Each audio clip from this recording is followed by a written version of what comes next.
అందరికీ నమస్కారం. శ్రీమద్ శంకరాచార్య విరచిత శివానంద లహరిలోని 11 నుండి 15వ శ్లోకాన్ని ఆలకిద్దాం, నేర్చుకుందాం. ముందుగా 11వ శ్లోకం. వటుర్వా గేహీవా యతిరపి జటీవా తదితరో నరో వా యః కచ్చిద్ భవతు భవ किं तेन भवति यदीयं हृत्पद्मं यदि भवददीनं पशुपते तदीयस्त्वं शम्भो भवसि भवभारं च वहसि. 12వ శ్లోకం.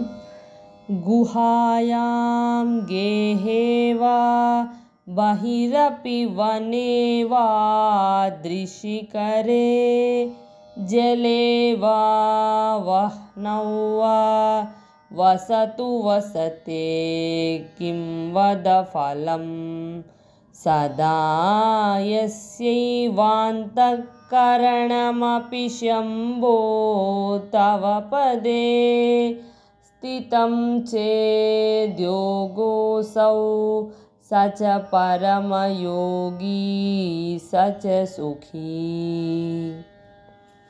13వ శ్లోకం. आसारे संसारे निज भजन दूरे जडदिया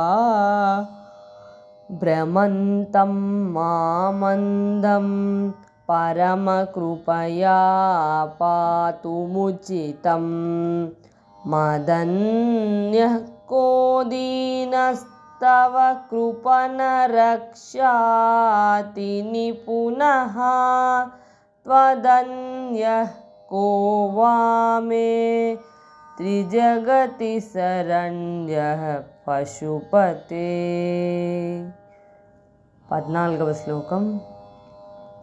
प्रभुस्त्वं दीनानां खलु परमबन्धु पशुपते प्रमुख्योऽहं तेषामपि किमुत बन्धु त्वमनयोः त्वयैनक्ष्यन्तव्याः शिवमदपराधास्य सकलाः प्रयत्ना कर्तव्यं मदवनमियं बन्धुसरणिः. 15వ శ్లోకం. उपेक्षा नो चेत् किं न हरसि भवद्ध्यानविमुखां दुराशा भूयिष्ठां विधिलिपिमशक्तो यदि भवान् शिरस्तद्वैदात्रं न खलु सुवृत्तं पशुपते कथं वा निर्यत्नं करणकमुखेर्नैव लुलितम्.